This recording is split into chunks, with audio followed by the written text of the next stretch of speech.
Well, Rob, round seven, something like that. Something like that. Yeah. Something like I got someone reaching out and they're like, "Listen, I think they were making a joke where they're like, I'm I'm a proud one of your 78 subscribers or listeners to this," and they thought they were making a joke, and I was like, "Holy cow, we have 78 listeners! That's the greatest thing ever." Right? Yeah, 78 accidental listeners. It's people that are trying to like learn language, and so like us rambling for indefinite Yeah. amounts of time is like really helpful for that.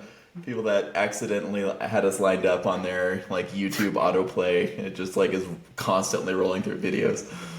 Exactly. Yeah, they walked away a long time ago, but we'll take the stats. It feels good. Yeah, that's right.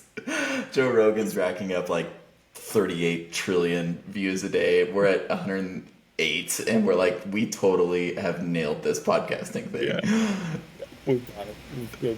If anyone needs notes, I'm happy to share my wisdom. Yeah. Podcasting prowess and expertise.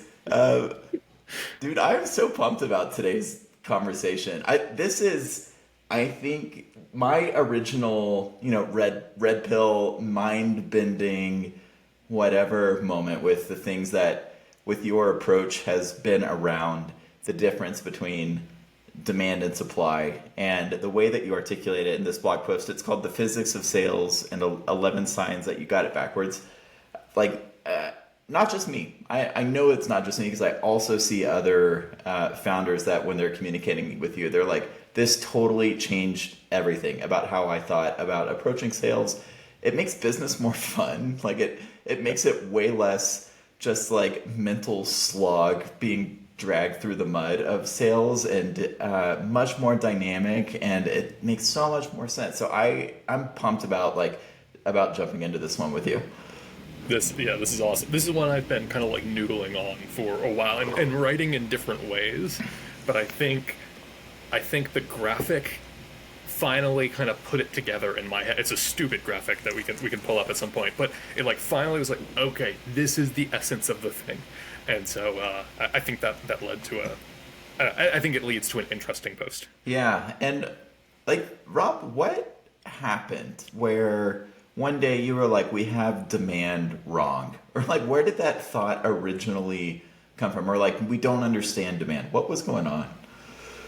So the original point that I had this, and I'll actually write about this in a couple weeks, but the original point was when I realized it as it related to product development, and that a feature request in itself seems like it is demand, right?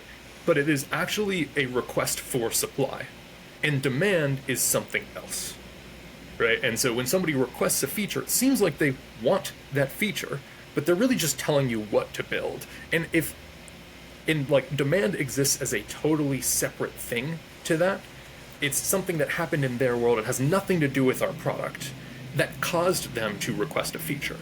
And then once I separated, once I had that space in my brain for saying, okay, supply is what we build, and demand is not desire for supply. It is something else. It's just something out there that we don't really control, that exists whether or not we exist. Then it's like, oh my gosh, this has implications everywhere in startups, and it just liberates you in so many different ways from that tiny little realization that demand is basically supply agnostic. That's interesting. Can you put some specifics on that? Like, tell us about a feature that might be requested from like your previous life or your first startup. Yeah, so people will request like an advanced settings feature. You'll get a lot of requests for advanced settings feature in your application. And when you ask them why they want an advanced settings feature, they'll give you a list of reasons. I want to be able to tweak this, this, and this, right? I want to be able to change this for this person, right? And all of those things makes it seem like they have demand for advanced settings. But that's not quite right, and if you follow that path, you're going to wind up building a very complicated advanced settings thing that may or may not, quote unquote, solve their problem, that may not help them accomplish what they're actually trying to accomplish. And so when you zoom out and say, okay, let's go for a second. Let's put advanced settings on hold. What was going on in your world before you requested the advanced settings feature?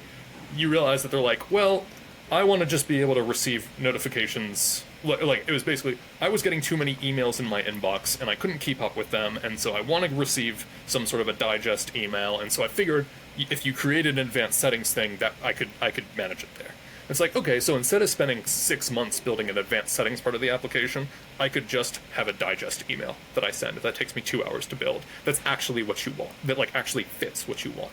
And so it's things like that where you can, if you think that basically demand is desire for a product or desire for a feature, you're never going to be able to see that. But if you see demand as something totally separate, then you say, okay, cool. You're requesting supply right now. I need to understand what's on the demand side. Oh, that's super interesting, and it ties in a bunch of things that that you've talked about, like why roadmaps are typically like not useful, because you're just gonna you're gonna add things to your roadmap that are probably not valuable. You're not gonna get to them, and like that's not a great way to plan out products. But let's maybe, before we jump farther into this let's define demand and supply, just for anybody that might be stumbling accidentally across this podcast for the first time. Yeah, so basically, supply is everything that we build and we make. It's stuff that we control. And so you can think of supply as our product, right?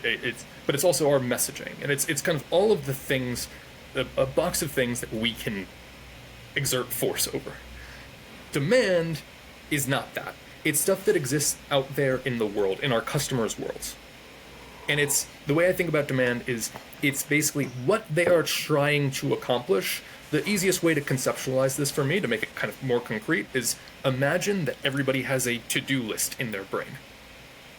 And that to-do list is not, I need to buy a CRM, because nobody has ever wanted to buy a CRM, right? Like, they are forced to buy a CRM because of circumstances.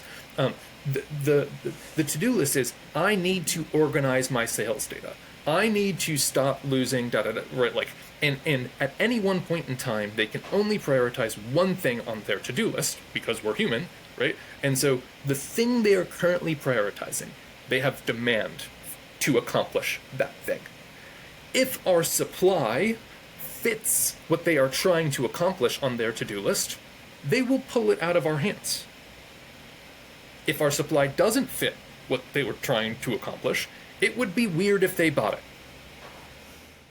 Yeah. And another thing that I think this one's in your book, and you talk about it frequently, is demand exists whether or not you exist. It's like if your product just were to poof vanish from the face of the earth, that person would still need to do the thing on the top of their to-do list. Yeah, exactly. Well, I'd like to jump into a couple of quotes that you have and just like get your reaction. Let's dive deeper into them. I thought this was just awesome. Everything that you're taught about sales is downstream from seller push versus buyer pull. And those are in all caps, just for anybody that might be curious. The fancy terms, automations, and methodologies only make sense and work in the context of pull. All right, let's jump into the seller push side of this. At root, we all seem to think that the core force in the physics of sales is seller convincing buyer to buy. I read that and I was like, I'm so guilty. Like, that was 100% how I approached the first products that I was trying to sell.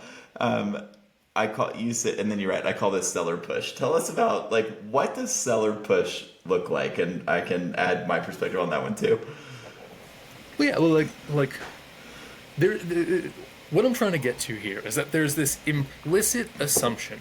Basically, we all have, whether we are a salesperson or a founder who sells or a founder who avoids sales, right? We all have this implicit assumption about sales that is about, like, what causes a deal to happen? What causes somebody to buy something? There is a force there. There is something that is forcing it, causing it to happen. And that's what I call the physics of sales, because we can think about it in terms of, like, physics terms. Push, pull, force, accelerate, like, these kinds of things apply. What is causing somebody to buy? right? And so the implicit assumption we all have is that the seller convinces the buyer to buy. And that is what causes the deal to happen. And that takes, there's so many different ways that this plays out. This plays out in the messaging that you send to people when you're trying to convince them to talk to you. You're basically trying to persuade them to buy your product, right? Don't you have these pain points? Don't you have these problems? Don't you want this compelling ROI, right? It plays out there, and it plays out in every single step after that, too. From the moment you're on a call to the moment you end the call to your second call to like all the way through the sales process, it plays out basically in every second, every minute of every call.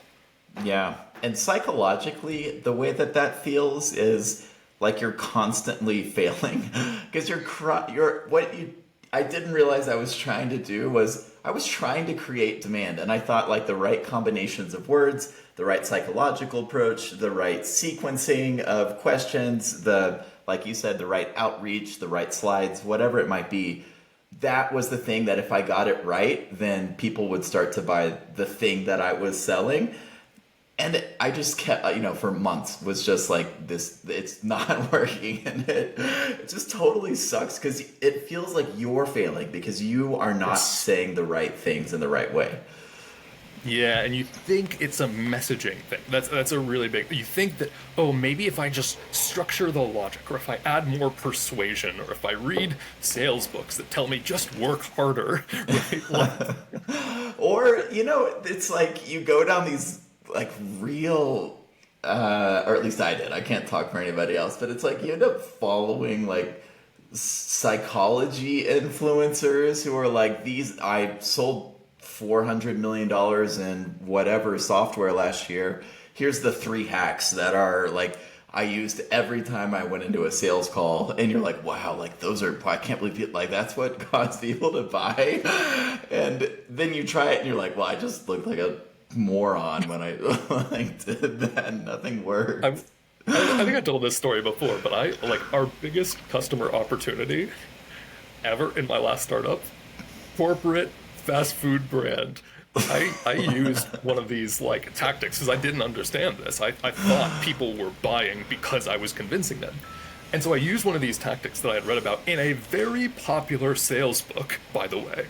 And they were so offended that they took our presentation and gave it to our competitors and asked them to build the product, right? And so I it's wonder like you do that enough times and you're like, okay, maybe I have this backwards. how do you become the team that is so likable that companies start to tell you to build the thing that somebody else should be building or is trying to build? Uh, So that's amazing. But okay, to your story, you had two problems. The way that you were talking, because you were trying to, in your mind, you were trying to create demand with the words that you were using, but you weren't actually trying to create demand as in the project on somebody's to-do list. You misinterpreted demand. You thought demand was desire for our product, and so you were probably pulling together. And actually, I know you were because I've seen them. Right, the like highly logical Bain Consulting slide decks. It's like. Did you know that podcasting is going like this? All right, got you there. Did you know? and, and so, Check. Duh, about to buy this stuff. gotcha. Yep. Okay, premise one, premise two, premise three. Therefore, here is our product. You have no wiggle room, and I've got you, right? And then they're like, yeah, I'm not buying this. And Yeah, and it's actually, it would have terrible. been nice if they would have said, well, I'm not buying this. It was more like, I'm not going to respond to anything that you say, and I'm going to disappear off the face of the map. We ended up selling to 2 customers. I'm embarrassed by this, but they were my first sales, so it was something. We sold 2 week-long projects that I charged $150 for each. And it was like, we had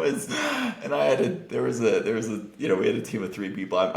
I'm not sure how I was planning to eat after, trying that for a while, but it was, yeah, we had to literally give away everything. And even that was not Yeah. typically not enough. But that's what it feels like. So let's maybe like regrounding. That's what it feels like when you're doing supplier push. I have something I want to sell that I've got to convince somebody to purchase from me. Let's jump into buy or pull. All right, anybody, if this is a new concept, like ready for mind blown moment. Instead, this is what you write. Instead, reality more closely resembles the buyer pull theory, which states that the primary force that closes the deal is a buyer trying to accomplish a project on their to do list. Our job is to help this person accomplish what they're trying to accomplish. Our product needs to fit what's on their to do list better than their alternatives, and when it does, they pull the product out of our hands. What does that look and feel like?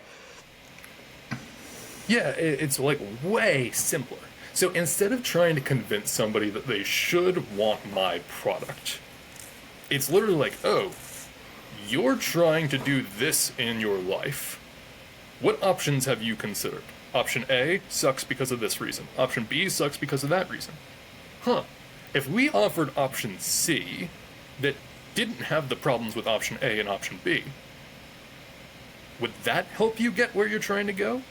You're like, yes, of course it would. Yeah, I'll rip it out of your hands, right? And so that it feels much more like we are collaborating with them to accomplish something they were already trying. We're going with their motion. They are in motion. They are trying to make progress, and we are just supporting them on the progress they're trying to make versus trying to change their direction. Yeah, and it's hard to overemphasize how much better that feels. Like between like the psychological experience of having there is demand out there, the buyer will pull when I have supply that fits that demand versus I have supply that I need to sell. I think one way that we as founders cope with this is we avoid sales, or like we think sales is something that we don't do, or we can't do, or something, or we just. It's the reason that we do tax forms instead of like jumping, like working on outbound or doing trying to get 5 to 10 sales calls a week because they're painful. But what is it if you're not all in? Like, what is that telling you psychologically, or about your approach here? Yeah, so I think this misconception about what causes a deal to happen, what causes sales to happen, is basically at the root of a lot of different product problems in startups, from why we build wildly complicated products to why founders avoid sales like as much as they can. So if you feel like you don't want to do sales, right? Like you don't want to do outbound. It just feels gross to me to do outbound. It's likely because you think your job is to convince somebody to buy something that they might not want to buy, right? And that's what's at the root of it. Or in each moment in a sales, like if you are really, really stressed out in sales calls, you just like you think your job is to convince this person that they should buy your product. If in a moment it feels like you're persuading them, you're trying to twist their arms, or you feel defensive in one of these calls, again, this is what's at root. Once you change your perspective here from my job is to convince this person to buy, to this person's trying to accomplish something. If I can't help them accomplish what they're trying to accomplish, it would be weird if they bought no matter how hard I pushed. You get like way more zen about it. And it actually lets you approach sales and like outbound and all the different parts of this with way less stress, and with like without these associations of sales being pushy and persuasive, psychology hacks and all this kind of stuff. And it just lets like when that happened for me, I went from kind of dreading sales, just dreading every single day, every single piece of it. So doing cold calls was awful. Scheduling meetings was like a victory, but also terrifying. When people didn't show up to calls, I was like secretly relieved, right? When people no-showed, I was like, oh, thank God, right? And that was because I had this at the root of my belief system about what sales was. When I changed that, it's not even stressful anymore. Like doing outbound is fun now. Having sales calls, Just fascinating, right? I just get to learn about what somebody's trying to accomplish, how they think about their options, and see how they perceive us versus the different options. That's really interesting. And when they pull, I understand why. I understand what they're buying. When they don't, I get to learn something new about the world and say, okay, cool. Do we change something because of that? And it just lowers the stress level so much that it allows me to build the right product, design the right, and like have my head on straight about the entire process. Yeah, and and the experience on the other side is totally Yeah. different as well. Like the you go from somebody who's like, God, I gotta talk with this person that's trying to sell me something. I've got to figure out how to like navigate my way out of this, or it's a total waste of my time. To a conversation that it doesn't feel forced. You're actually kind of exploring what your demand is, and it can be helpful in a way, even if you don't end up having demand for their product. Like it's the pressure. The pressure changes. The tone of the conversation changes for everybody that's involved. Yeah, 100%, 100%. And that's just like the feel of the call and the feel of how you, but each individual thing, like what are you looking for in discovery? How are you phrasing outbound, right? How are you describing your product? All of that changes as well once you realize it's not about convincing them to buy your product, it's about helping them accomplish something on their to-do list. Yeah. You know, I was walking through a bazaar this weekend, and you like kind of walk through these aisles where everybody's shouting at you. That's like, don't you want to try my artisanal chocolate coffee liqueur, or these like piercings for parts of your body that are not pierced and stuff, which is very much the I have something that I want to sell you like approach to that. And there's reasons they do that. There's different dynamic in that environment, Yeah. but then you walk to something or you pass something that you're like, oh, that's a present that I want to buy for my brother, or that's like something that I want in my life. And it doesn't like they don't have to say anything. Like I bought a watch while I was there. The guy was just chilling. Like didn't like there was something that I wanted that it immediately sparked, and it resonated with my demand in a way that made that transaction like actually kind of fun. Like learning about his business and stuff, and which was so different from 90% of the approaches that you see out there. Yeah, and I think like you can interpret this in two ways. That story you just told, and that's kind of interesting, right? The first way is, which is like the traditional Silicon Valley way, is he built a product that was irresistible, right? He built a good product, and therefore you bought it. It's like no, like that's the inverse causality, right? You had something on your to-do list for which his product fit better than all of your other alternatives, such that you ripped it out of his hands and you had a pleasant experience. Versus, in the other cases, other people had products that were probably good fits for somebody's demand, but not yours. It would have been weird if you had bought. I'm not going to say wear piercings, but it would have been weird for you to buy that, given what's on your to-do list. Totally. Yeah, I really like that. Some of those others they're probably great. It might have been the best liqueur that was ever designed by, an artisanal craft liqueur shop. Uh, Yeah, let's, you talk in this in the blog post about actually before we get into that, is there yeah. I'm wondering if there's like a diagnostic that people can run on themselves to Oh yeah. understand if they are doing a seller push or a buyer pull approach to this. Yeah, so the first one is just how do you feel when approaching sales? Do you feel like you're fighting yourself when you're selling? If you feel that at any point where it's like, I'm forcing myself to do this work, I don't want to do it, it's holding me back, I feel uncomfortable, there's this kind of feeling inside of, right, like what you have to do is different than what you want to do. You like, this is at root. This is the thing at root of it. Period. Right? Like that's a signal. The second is based on the things that are happening in sales conversations or before sales conversations. Right? If you're doing outreach that has a 0% response rate, or like a 0% response rate except for all the out of offices you're getting or all the no's you're getting, you're doing this, right? This is at the root of it, and you just got to break that. Or if you're on a sales call And you kind of feel like you're 10 minutes in. And you're like, okay, so I've just been doing this thing called discovery, but it actually kind of feels like I'm waterboarding this person, right? And like, this is, they seem uncomfortable. I feel uncomfortable. And now I'm going to try to pitch like, or like that's a signal. Or if you're kind of, if you describe your product in a way that uses the word a broad platform, right? That's a signal. If you spend more than 2 minutes showing your product in a sales call, that's a signal, right? These are all signals.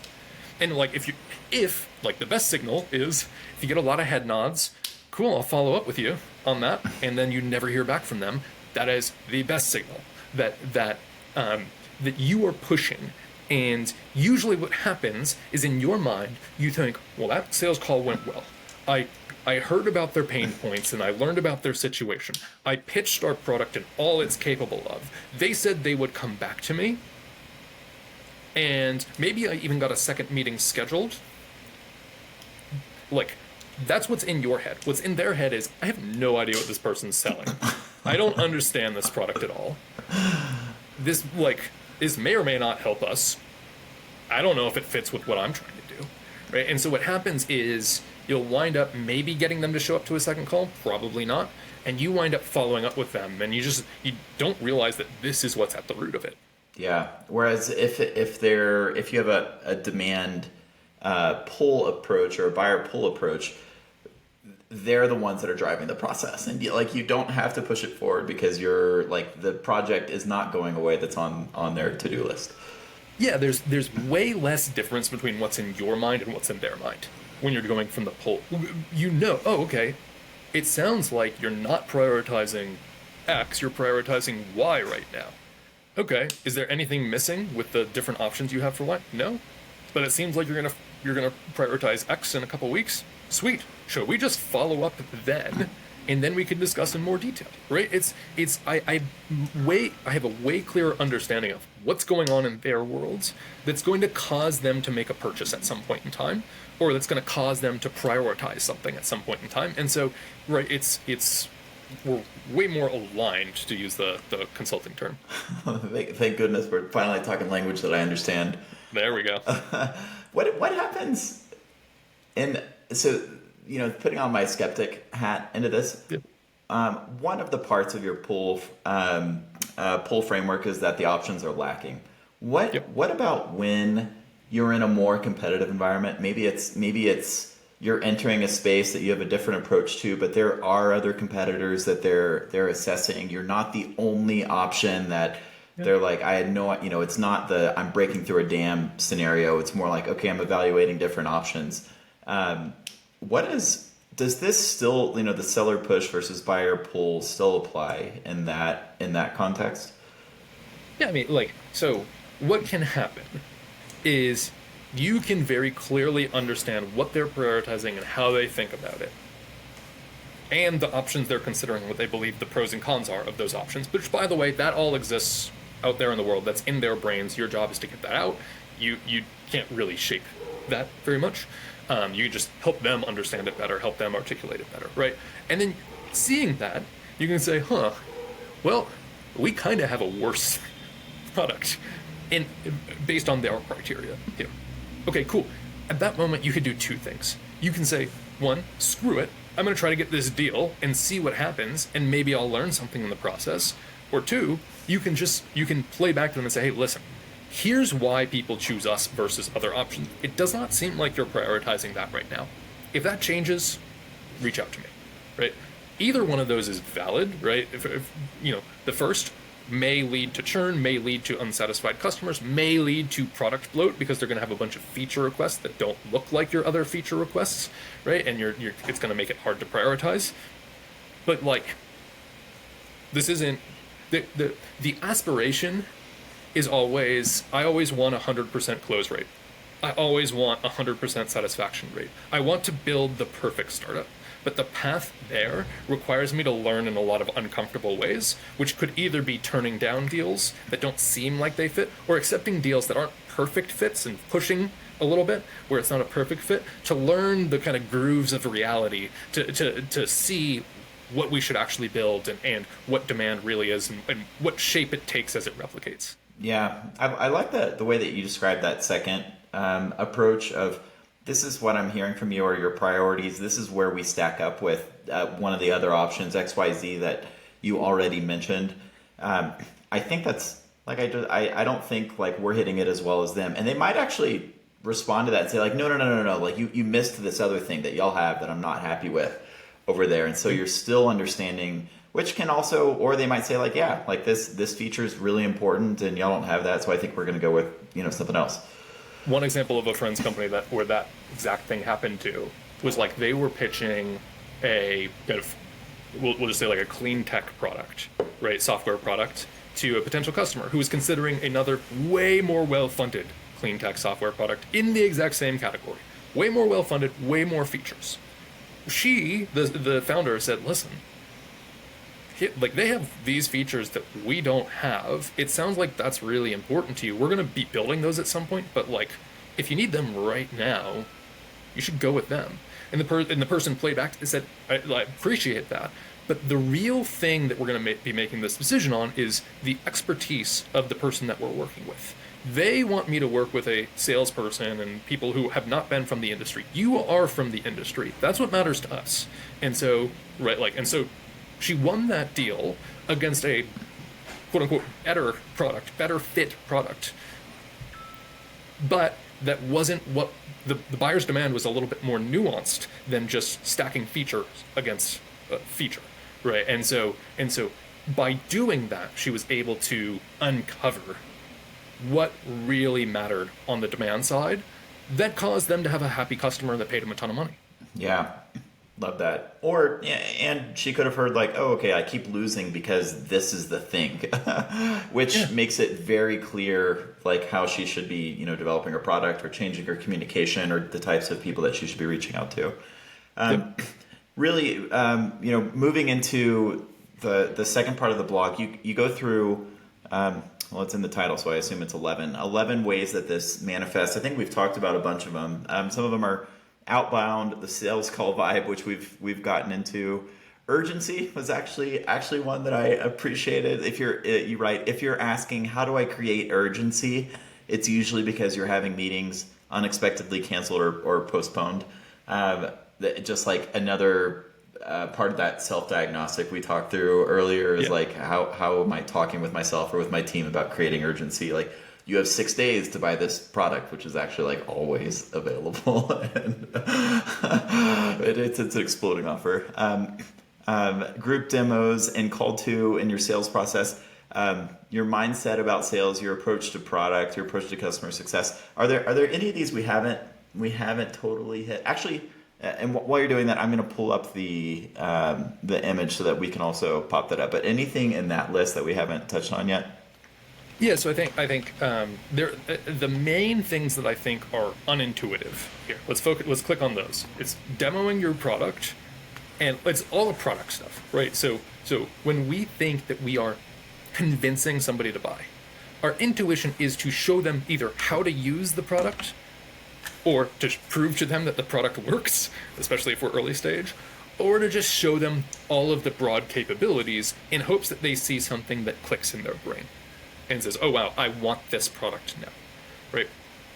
Actually, when you realize that it's about whatever they're trying to accomplish on their to-do list, your demo is entirely different. It's 180 degrees different, because instead of trying to show everything, you try to show the fewest things possible and only the things that help them accomplish their project on their to-do list, right? And everything other than that will confuse them and won't fit what they're trying to do, so it is counterproductive. I have this saying where it's like every additional screen you show or every additional thing you click in a demo reduces your likelihood of closing the deal by 10% each, right? And it's for this reason. Yeah. Every single time is a risk of confusing them. It's also like that approach is I'm proud of my supply, or usually people don't think about supply. I'm proud of my product. Let me show you all of the things that give me validation about the thing that I'm building. Yeah, like listen, it's really good. It's really good. Yeah. But then okay, but then this plays out in a even more insidious way before the call, which is basically people delay having sales conversations until they feel the product is quote unquote ready by this seller push standard. And so the real way that this kills startups, yes, your sales like isn't good. It doesn't feel good for you. You avoid it. You postpone it. You da da da. But the real way it kills startups is that you spend way too much time and money building your product based on this push mindset because you have this thing about here's the product I want to try to convince the market. Here's all of the features that it needs in order for me to be able to convince them. And all of those things wind up being something that takes 6, 12 months to build, and you're never quite done. You always need to raise more money and hire more engineers to get it done, right? And this is the way that startups die, is they die just pushing up the feature hill. When really, like, the thing that breaks every founder's brain when you go from 0 to 1 is how little product you need. How little product you actually need, because it's all about fitting what's on their to-do list, not convincing them to buy and use a broad platform. And that, their to-do list defines the shape of the product that is needed. It is almost always very, very, very small. And so, again, they like this at root. If you can break this belief at root, it will make you so much more effective in sales, but it will make you so much more efficient in what you are building and what you are selling that, like, it will save you millions to tens of millions of dollars in development. I swear to you. And the benefits compound. Like if you think about Yeah. two competing startups that are going after the same opportunity, one starts selling immediately with very little product, the other one builds some amount of time until they feel right. Like the one that starts selling early is learning about the product that they should be building. Even though they're investing more time in sales, they're building a better product that's more responsive to actual demand.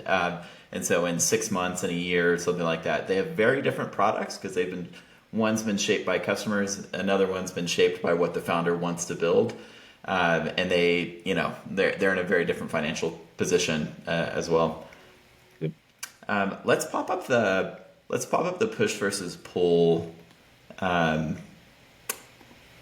Right, the framework that you have, and just like talk through this one. If anybody is on an audio only platform, this one, just like click into the show notes and pull up the blog, and you'll be able to see it. It's pretty simple, kind of like in the top third of the post. Rob, you wanna talk through this one?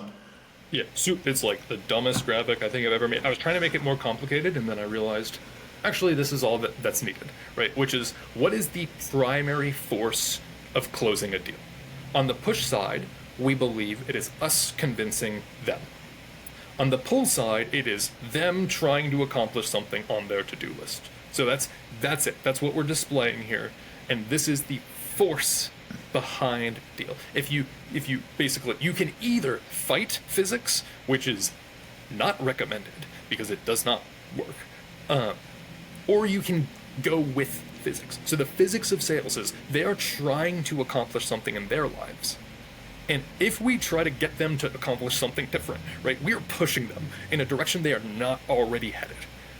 Or if we're trying to convince them to buy something that that doesn't fit what they're trying to do, again, we are trying to push them off of their trajectory. They are in motion in a particular direction.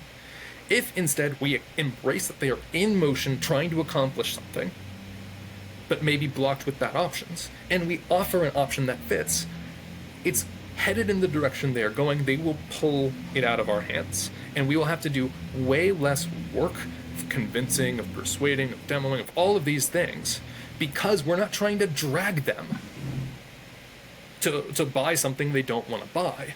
It's the exact opposite of that. Love it. Yeah. Let's Rob, I think we can probably wrap this one up pretty soon. Are there other topics or practical advice? We've hit a couple areas that I think founders can be be thinking about. What else would you recommend founders do if they feel like they're like maybe actually they've come to the realization I have a push approach. Like I'm pushing supply.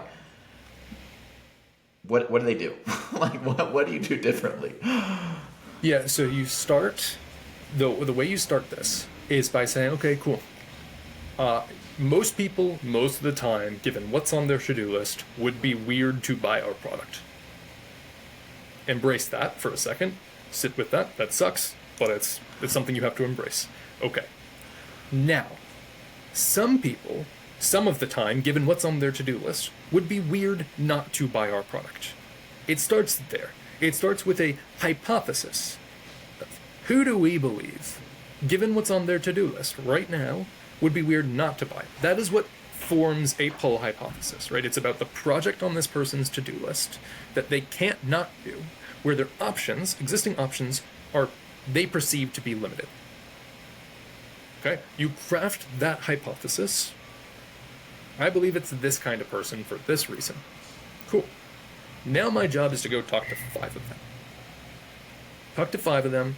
Say, hey, here's my hypothesis. How are you different from this? What are you trying to accomplish? Like, and you're really trying to understand, like, what is their demand, and does it fit what we think their demand is? And in the process of doing that, 5 calls, and we go back to the sales sprint thing we talked about a couple weeks ago, right? Have those 5 calls.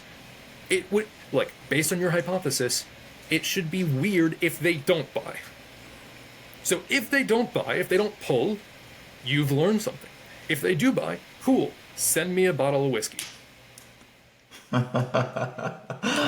Rob's just gonna be flooded with whiskey. Your wife is gonna be like, we have a problem, Rob. We need to start requesting different things here. Yeah, we'll link to the self sprint episode and blog post. That one's a good one. Maybe like tactically also, it's force yourself to stop building product. Like Yeah. get yourself away from the thing that you're hooked up to, like on life support right now. Calendar audit, super valuable, right? Look at your calendar, think about how you spent your time, and say, am I doing these things because they must be done, or am I doing these things because I am avoiding sales? And most of the things, most of the time, are just elegant and elaborate ways to convince ourselves that we are way too busy to prioritize sales right now. Yeah. Yep. Awesome. Well, we'll like I mentioned, we'll link to this blog in the show notes.